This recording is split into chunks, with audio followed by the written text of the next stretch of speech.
Hello, everyone. Hello, 2020 audience. We'll try again. This is Liz Hinlein with the New York Film Academy with the 2020 series. The 2020 series are conversations with creative visionaries about craft, creativity, and collaboration, all my favorite things. We'll do 20 minutes of shop talk and then 20 minutes of answering questions from you guys, the global audience. So please reach out.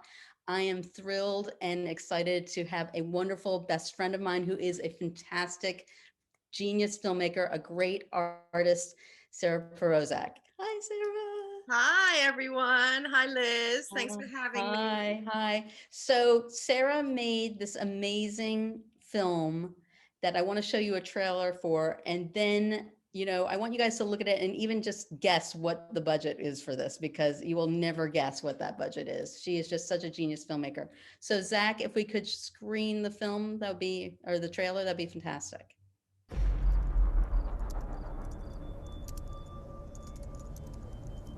I've been doing a lot of artwork. I made this one with my own little hands. I went online. He was on there again. When he said he was gonna buy one for me, I got really creeped out. What if he comes to my house? There's this man that has been bothering my sister. How old's your sister? 13. Amelia Danvers. I'm really sorry for your loss. Why are you trying to find this guy? Just don't worry about it. You need to be careful. Yeah, girl, he is a sex offender. I'm gonna do it. I'm gonna make him pay. This guy definitely doesn't want to be found. Some real dark net stuff. He was taking pictures of little kids. Are you sure it's him, though? No, it's him. You have to help me get rid of him. No way. You need to call the cops. You know what I have been through. Yeah, I got a call. That was my mom. Sorry, she had to run out. Here you go. Come on, it's the weekend. Creepy, right? Solid lead door. When is your mom gonna be home?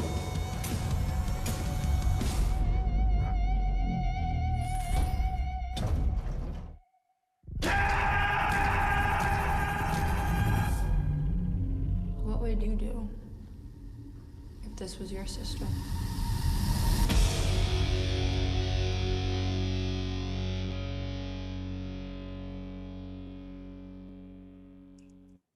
Yay. So it's so great, Sarah, and I'm so, thrilled for you to have completed that and done that and stuff like that. So one of the things is, you went at it from what I remember as it's going to be a micro budget feature. And tell me, how did you get to that point? Because did you think budget first and then story, or how did this all fall together? It was sort of a coalesce of what I wanted to do, because I talked about this a little bit in the past, that as a female filmmaker, when I first started writing this, we weren't getting funding, we weren't getting a look in, a lot of producers weren't getting behind us. So the thought was to do a genre film, because genre sells, producers might get more behind that, financiers might get behind that, because it's very commercial. Dramas, unless you're a big name director and you have big names in it, it's much harder to sell and make. So I thought, okay, I'm going to make a genre film. Genre being, as you know, I know there are students and filmmakers watching, but genre is, very specifically one thing or another, and horror thriller is one of them.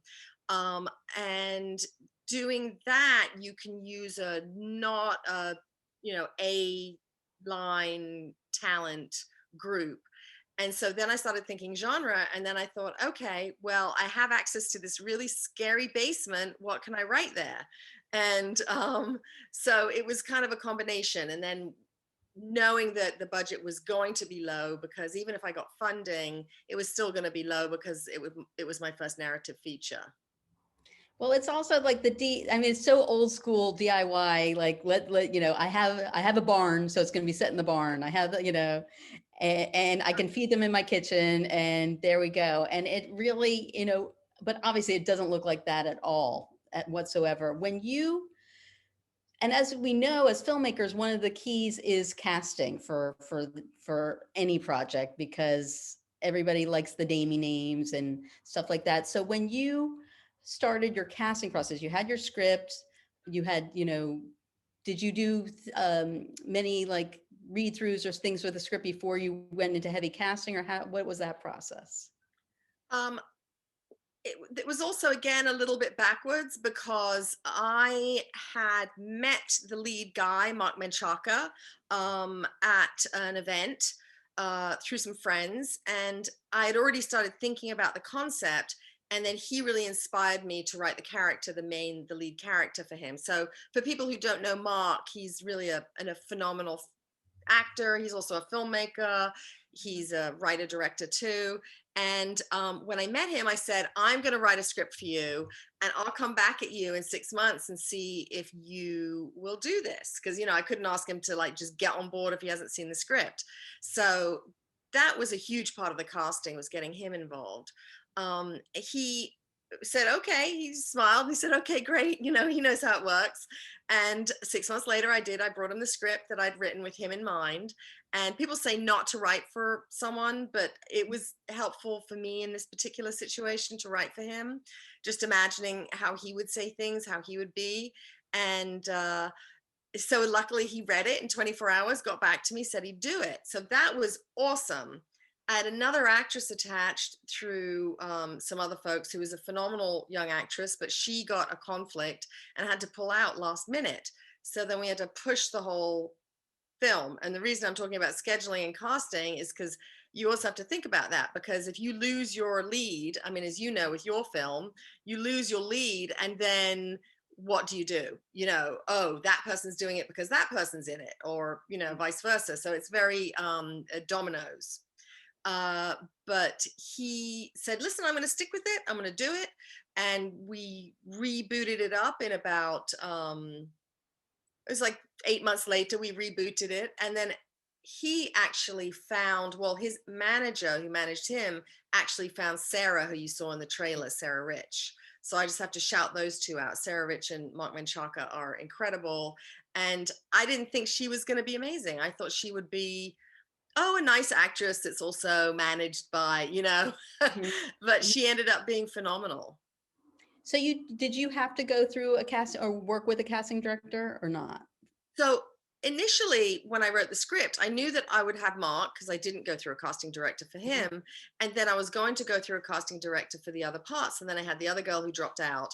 So then I was like, okay, fantastic. I'll figure something out. I'll reach out to casting directors. But because the budget was so tiny, I couldn't really afford a traditional casting agent.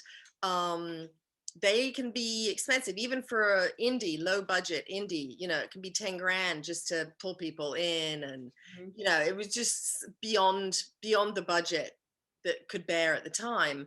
So I didn't. And then I found Sarah. I had a casting with a bunch of other sort of younger actresses. No one quite popped for me. Then I met Sarah, and I said, why don't I try her out with the supporting actors, and we can do some improvs. So I had her come in and do like improving, just, playing on themes in the script. And she was so fantastic. I was great.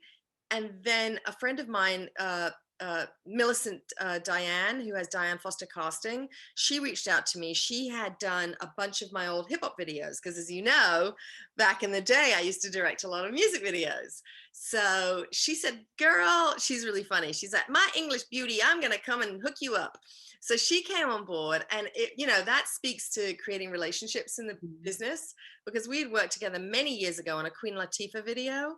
And she was so generous, and she donated her time to help me. And then I just paid her assistant and paid for the casting space. So she got me all my extras, and not extras, supporting actors. Exactly. And so, and as we're going along the actor speak, how do you work differently with actors that are, say, less trained or newer than you would work with, say, Mark? Yes, for sure. Mark is phenomenally experienced, talented. He's a grown-up, which has a lot, he's a lot of life experience. And he's done theater, he's done films, he's done movies that he's directed, and he's done tons of television. So with television, you kind of just have to hit your mark and go. And the part was really demanding. So pairing him with Sarah, who'd done predominantly theater, was great for me because he almost led the tone of how they were working, which was really great. I definitely felt like I just saw some notes coming in. I was distracted. I definitely felt like there was this synergy between them and a symbiosis. So I allowed them to do a lot of work together. Of course, anything that was working, you don't mess with, you don't futz with it. But with the other folks, you have all these actors that arrive to set, and they all have different backgrounds and different trainings. So when you're dealing with someone who, because they're young, but a lot of them are very trained, but sometimes you kind of have to undo some of the training too, because everyone needs to kind of let it all go, as does the director, because there are points when I really wanted to get one thing and it wasn't quite working. And I was making it clunky by interfering too much. So I stepped back and I said, you know what, let that all go. You're doing great. And the biggest thing I think is just making a safe space for your actors, and also give them something to do. Don't say, I'm going to say obvious stuff here because these are filmmakers watching maybe more than actors watching. But for the actors out there, forgive me if I sound clunky, but you don't say do it faster or be sadder or, move over there. You have to block it out with them and have the emotion drive your blocking. Then you get your blocking. And once you have that with your crew and your cast, they know what they're doing.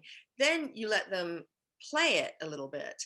And and the beauty now, we have digital filmmaking. When I was coming up, we were shooting on film. So we'd roll out, cans of film would just roll out. And what was great though, a lot of the music videos I did were very vignette-y. So I would do a lot of improv and play with my people. And I remember years ago seeing Altman actually, and he would step in, seeing a behind the scenes of Altman. I can't remember what movie it was in, but he would literally like grab someone and go over there quick, because he saw one actor was doing something, and instead of trying to talk and have them think, he just physically moved them, which, one actor would go, don't you touch me, and another actor would go, oh, thanks, great, and they would just be continuing, and they would be in their moment and doing their thing. So it was really interesting, seeing how different people worked, because our guy, Rory, Dakota Lustig, who played the love interest, he really liked to talk about character, why, motivation, emotions. Sarah didn't like that so much. Sarah more liked journaling about it and just knowing where her character was in the arc of the story and in the chronology of the story. And she would just come to me and say, Sarah, am I before or after this? And I said, oh, no, you've just done that. So there's this. She goes, okay, got it. And just step in and do it. Whereas Dakota might want to say, yeah, I really feel like he would feel like this about her. Do you feel that? Or Right. how, it was really interesting. That is. And so did you have a lot of rehearsal? No rehearsal. Wow. No rehearsal. I mean, I did have the opportunity to sort of rehearse when we were in the casting sessions, because I did, as I said, these improv scenes. Right. So I worked with Dakota and Sarah and put her together with the girl who played Stacy and Drea, and they fooled around, and we did talk a lot. Like sometimes for the more what do you call it? She had to fall over and why am I spacing on that word? Action. Action, yeah, but stunts. Stunt. When she was doing these stunts, those we did rehearse more, because I didn't want anyone to get hurt, and you choreographed it. And because we were low budget, we didn't have a fight coordinator, but we did do things like I had a crash pad for her. So if she needed to fall, and Mark needed to fall in a couple of things, there's a scene where she there's a sexual assault kind of scene in it, and that we choreographed quite a bit, and then didn't necessarily do it with the script because I wanted them to be able to save it, because I knew we were moving quickly, and from what I've seen working with actors who are more theater, they tend to like a lot of rehearsal. Mhm. And then people who are more TV and film like to just do it fresh. Right. And if you have, I know Sidney Lumet used to rehearse all his films for like 3 weeks in the Ukrainian theater on Second Avenue. If you have 3 weeks, then yeah, I think it would have been great to really, really rehearse it. But I think, and this is just me, I might change my mind on my next, few projects. But I think unless you have a ton of time to really work with the actors, I think it's nice to work with their fresh instincts and then see what they're doing and then adjust them. But on that, did you find out, like you were finding out that Sarah liked something, this other actor liked something else, Mark liked something. Did you find that out on the day, or was this through phone calls and other stuff previously to getting them on set? It was more just the necessity of the production. Mhm. We didn't have time or money because we kept pushing it because of weather and then crew availability and actor availability. So we didn't really know when we were going to start. I did ask Mark and Sarah. The others, we just had to kind of hit the ground running. Right. Mark and Sarah both said that they didn't really need to rehearse. We did, read throughs. Mhm. So they could ask questions about the script and they could give input. And then a lot of the input too was, in the moment, like Mark would go, oh my gosh, he's cursed like 10 times. Can I not curse again here? And I was like, you're right. You don't need to curse that much. He's angry. We get that. Mhm. So we would make adjustments, like script adjustments. But really the things that happened during shooting, I would just go in and say, remember, this is what you want, or remember, this is what you're doing. Mhm. Just little moments, little touches. So now we're going to jump ahead. You did production, blah, blah, blah. How does the casting affect distribution? And what did you find out as you now you have your finished film with this cast?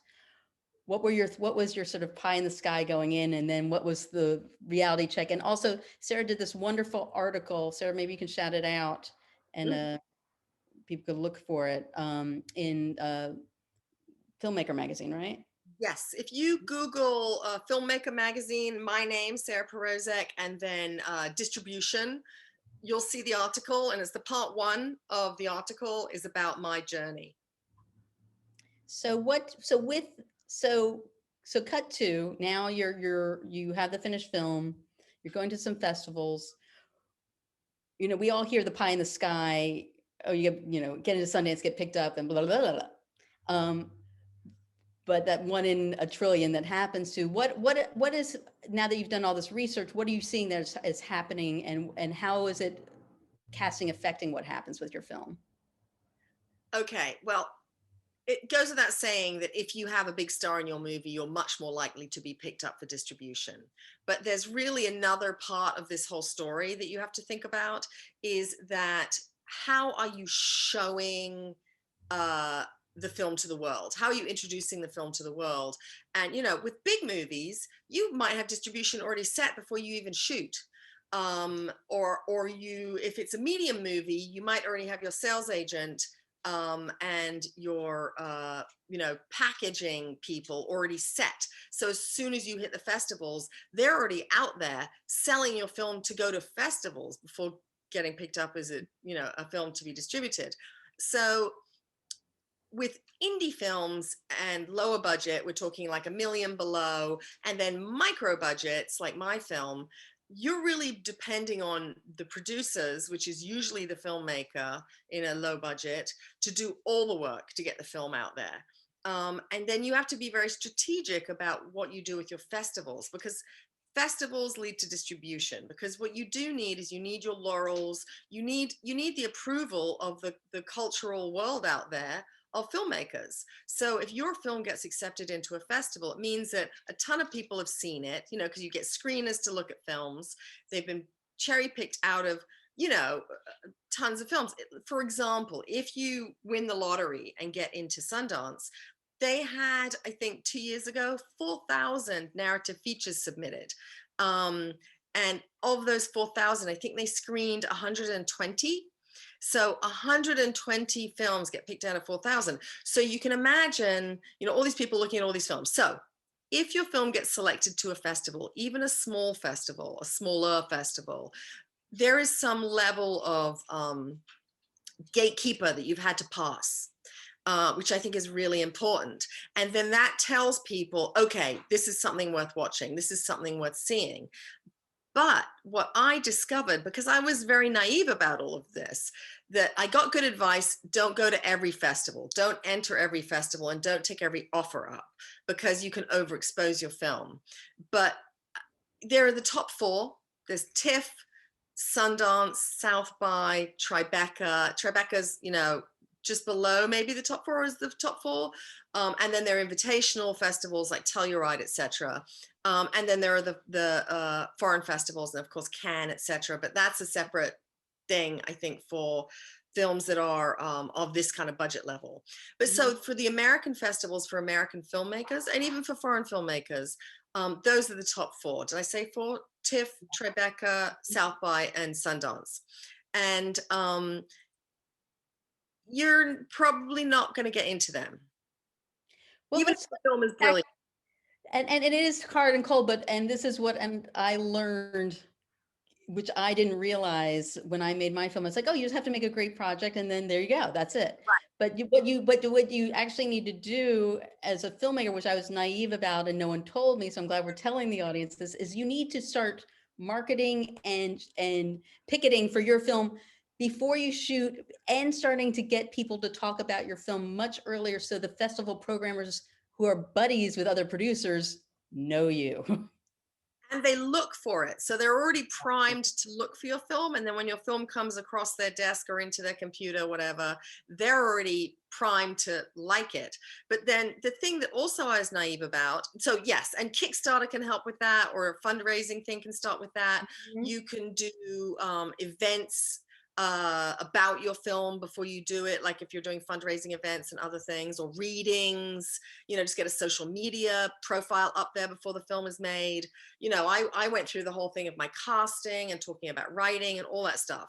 But to backtrack, the thing I was also naive about was that I just thought, oh, all festivals will attract people, and then people will pop out of the woodwork and ask you to distribute your film. No. There are festivals that are sales festivals, and then there are festivals that are critic and fan festivals. So for example, I premiered at CineQuest in San Jose, which is a really solid, one of the top second tier festivals.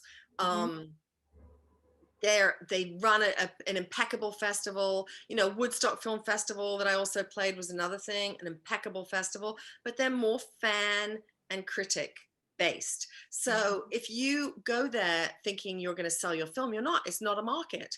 There are markets, which like Cannes is a market. AFM, you could just go straight to a market with your film before you even go to the festivals. Have someone pick it up there and then take it to the festivals. But what happens usually with the lower budget films, like mine, I ended up going to all these festivals, going to a couple of festivals and going, oh, I just realized this isn't a market. And I had some sales reps reach out to me after I was in the festival and say, we'd love to try and sell your film, but then they want to get paid to sell your film. So if you already have a lot of money out on your film and it's a low budget film, it's going to be very difficult. So you have to figure out how to do that. So I kind of took a breath. I said, okay, let me get PR for my next festival, because, often they don't have any PR, the festivals themselves. They'll have like a light bit of PR for the festival, not for the films. And most people don't know that.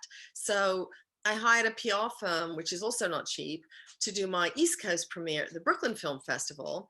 And they got a ton of great feedback from like horror bloggers, feminist film bloggers, etc. So I got all those great pull quotes for the trailer. And then someone reached out to me from a trailer company called Fortress of Evil, who are amazing. And they made my trailer for me and then added all this stuff. So then I'm at another festival, and then I'm like, okay, if anyone's interested in sales, come to me. But then I started approaching distributors directly because I reached out to a lot of, Liz and I are in the film fatales together. So you know that there's this huge community of female filmmakers, directors who have experience in this. So I said, what did you do? And a lot of them said, if you read my article, I talk about it. A lot of them said that they said, you know, the old model is you have a sales and they go to other companies, they try and get a distributor, and the distributor might then take it to online streamers or theatrical, you know, bodies like AMC theaters or whoever, you know, it's a whole system. Everything's changed. Now I just reached out directly to distribution companies. I reached out to Neon, Gunpowder and Sky. I reached out to IFC, anyway, tons of them. And you know, it was a really interesting experience because I had this trailer that I'd created and that had the laurels. People had seen it. People were interested in this, you know, and then they actually took me seriously in the film seriously. And so when you were pitching to distributors, what was their main, were they like, who's in your cast? What were their like couple questions that they, Of course, you know, and, you know, luckily Mark Menchaca's star is on the rise, you know, after having done Stephen King's The Outsider, which is phenomenal. And then he had a big role in Ozark. I could talk to people about that and say, well, you know, Mark Menchaca, and they go, no, who's he? And I go, oh, he's the guy in Ozark who's doing really, and they go, oh, he's amazing. He's great. But really, he was my only name. You know, I had another actor in it actually who had a tiny role, Jeff Wincott, who is amazing. And, you know, but he's more of a character actor. So yeah, sure. If I had Nicole Kidman, you know, as my neighbor and I said, hey, Nicole, be in my movie, you know, then sure, I would have just had doors, you know, being flung open for me. So if you don't have a name in your film, you know, I know that we're talking to people here who are doing low budget movies. I would say, think about how you can pitch your cast. Like, for example, Sarah had only ever been like, I think, a walk-in cameo thing in Orange is the New Black and Law and Order, which she did great. But I had a way that I was going to suggest her to people and say, I have found this amazing new talent. And on the film itself, I wrote introducing Sarah Rich, because she did such a wonderful job. And I took that from, you know, the old movies, you know, like introducing Miss Julie Christie, or, you know, that kind of retro feel. But I love it because she's special and you have to make it an event somehow. Totally. I mean, and then it's in your article, talk to people that are, I guess, self-distributing, which in like the old school land, that sounded like an exhaustion, like going from town to town. Like what does that look like now? And what are your thoughts about it? Well, now it's a different, you know, like, as the article's called, you know, the times of distribution in streaming wars and pandemics. We're in a pandemic now. Plus, even before the pandemic started, before COVID reared its head, we had a shift in how we were watching movies. Everyone started staying home. Why do you want to put your pants on and go to the movie theater when you can stay home and watch a great film on Netflix? You know, and then like 4 years ago, Netflix was in 3 countries. Now it's in over 100 countries. So all the, you know, the foreign sales have dried up. So it's really become much more of an online world. So yeah, that's a huge shift. I'm sorry, I forgot the first part of your question. It's just for the self-distribution, because there is now has less stigma, let's say. Now there's no stigma, because what else are you going to do? Because there's no theater. And what is this distribution model? If Netflix is not buying outside work and they're producing more of their own, what is that model? Right. So first of all, I decided to go self-distribution. I had 4 different offers, and from the people who had offered to me, a couple were just like too slashery, you know, just too horror based. And I just didn't want my film there because it's more of a feminist film, even though it's a thriller horror thing. And then one was a large company and one was a smaller company, but I didn't feel 100% like they would work as hard for the film as I did. And then I had Giant Pictures reach out to me that I had met Nick Sava at an IFP event, and he just seemed like a smart guy, and he wasn't pushy at all. He was unlike any kind of salesperson.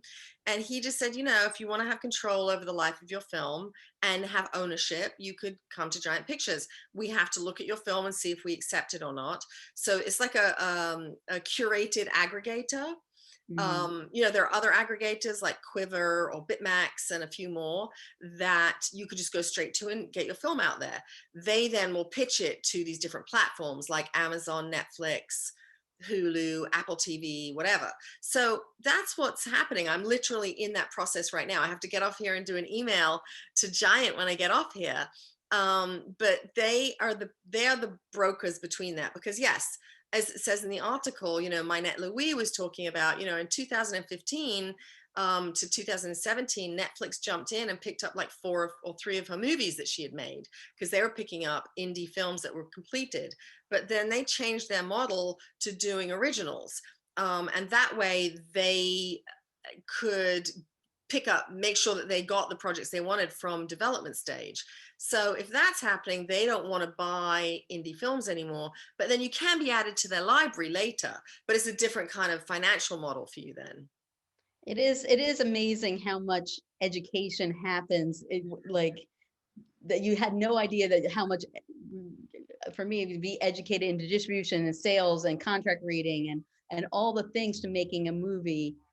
And the movie's still pay to play. Like, let me play, let me be a director and I'll pay for it. Yeah. It's a very odd system that we have in America, and sometimes because we're not supported by the government and there's no like real grants that are heavily can do, Right. micro film. We're one of the few governments that, of countries that have a robust film industry that don't support filmmakers, like look, France, Germany, England, other countries. I'm not up to speed with everyone, but yeah, like, there's the Doha Institute, there's all these different places that are in the Middle East, in Africa, Europe, all these different places. So I would love people to comment and tell me what they think. And if anyone knows about foreign sales in different countries, please reach out to me. Oh, on Facebook, you can reach out to me, Sarah Pirozek. I'm right there. Friend me. I don't think there are many Sarah Pirozeks. We have a few questions. I want to at least get 1 or 2. Ryan asks, Ryan Gallagher, how do you find the one capital one actor to play the lead out of, let's say, 5,000 actors who auditioned for the lead? Do you have any shortcuts to finding the lead? What are you looking for in your lead character? Well, I don't think you would have 5,000 people apply. I think that's first is a problem. You want to be very, very clear about what it is you want before you have everyone apply. And then, weed that out before it even starts. You obviously want someone with charisma. You want someone with intelligence. I would say, someone like Sarah, if she's unknown, if someone's known to you as a known quantity, like, an actor, you've seen their work a lot in films. I actually saw Mark's work in an indie film called She's Lost Control by Anja Markat, which was amazing. And I saw him in that. And that's why I talked to him when I met him. I said, oh, I saw that movie. You were incredible in it. So I already knew what his skill level was. If you're talking about the more unknown people for your film, you look for someone, as I said with Sarah, I think I said in a different interview, someone who's like a decent human, who's nice, who's polite, who's intelligent, who is kind, all that stuff. Even if you have to play a bad guy, you want someone who's going to be on set, or a bad girl, because she played a bad girl. You want someone who can be professional, who treats the other actors with respect, who treats your crew with respect, So I think you really need to look at the whole person, not just what they can do, but most primarily what they can do. That is really good advice. That's really good advice. And what's interesting, it reminds me when you said, if one actor's in the film, then they'll talk to their friends. It seems to me from the outside, and excuse me, actors, but it always seems like Hollywood is high school. And all the young actors, especially the ones that are sort of on the real up and coming rise, all somewhat know each other. And then it is this interesting sort of gaming thing that happens of who knows who and who's going to be in which film and who will audition and who will not audition for you. Just have a meet and stuff like that. One thing I want to talk about too with casting that I think is really important is if you rewind a little bit to your script, to your initial product, make sure you're writing interesting characters. You know, don't write cliched characters. Don't have the description of your lead girl be all about her body. You know, like, who is she? Is she a smart person? Is she a developed character? Is she something that a actress can get her teeth into? You know, and give them a clear vision of like, how is this going to play out? Even if it's just your character description in a 2-paragraph casting thing. It's not like, you know, I've even read things, curvaceous brunette, you know, willowy smile or something. And I'm just like, what girl worth her salt is going to want to do that part? She's Agreed. not, because there's nothing to do there. There's just something to your decoration. You're just being. Yeah, I know. And actors just love to work. They like to do things and be interesting, be complex.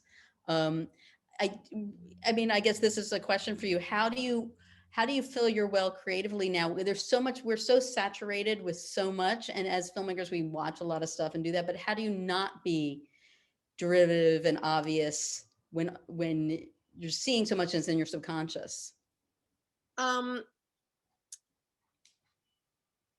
Okay, three things. First, it's just a personal thing that I do. I write in a journal every day. I do what you call my morning pages. People who know about the artist's way will have heard about this, but you have to be in touch with yourself and your own little voices about what it is that you're thinking about, a little scratch that itch, like, why am I so interested in this? Because my film was about internet predation, and I've always been very protective of younger women, and because, you know, I had a tough time, lots of girls have coming up. So I thought, okay, what can I put my shoulder behind that will be something that I can live with for 3 to 5 years, you know, like, and care about and push and make happen. So there's that. You have to think about what it is you're putting your shoulder behind, and you do that by discovering what are the little voices going on in your head. So if it's meditation, you know, journaling, whatever it is, do find yourself, find your core. Don't go, oh, what's hot now? Because yes, I did do that. I wanted to do a genre movie, but I didn't go, oh, I'm just going to do a genre movie about some guy with a chainsaw. You know what I mean? I said, what's spooky to me now? Internet predation spooky to me. Let me make a genre film about that. And then the other thing is to look for things out of your norm. You know, the other day I was actually cruising around on Vimeo and I saw this incredible thing. And what was it called? It's a short film called, I think, Unnatural Animals. It's public. You can see it on Vimeo by a female filmmaker in, I believe, Norway. Unbelievable. It blew my mind. It's not something I'm going to see on Netflix. It's not something I'm going to see, you know, on network TV. We have so much that we can look at now because it's free or it's cheap, you know, that we couldn't many years ago. I remember going to like movie theaters to see foreign films to get my little buzz, my little different way to fill my well. And then also do other things. Go look at art, read a book, you know, don't just read a book that the New York Times tells you to read. You know, I picked up a book that Jonathan Lethem had mentioned in one of his novels by a woman writing about New York in the 1960s. You know, Hortense Kalischer, that's on my bedside table right now. So, you know, do things that are out of the norm. No, I think that's great. And I think as an artist, we always just have to be reaching in and searching and questioning, and just trying to add flavor to the world. What? How do you fill the well?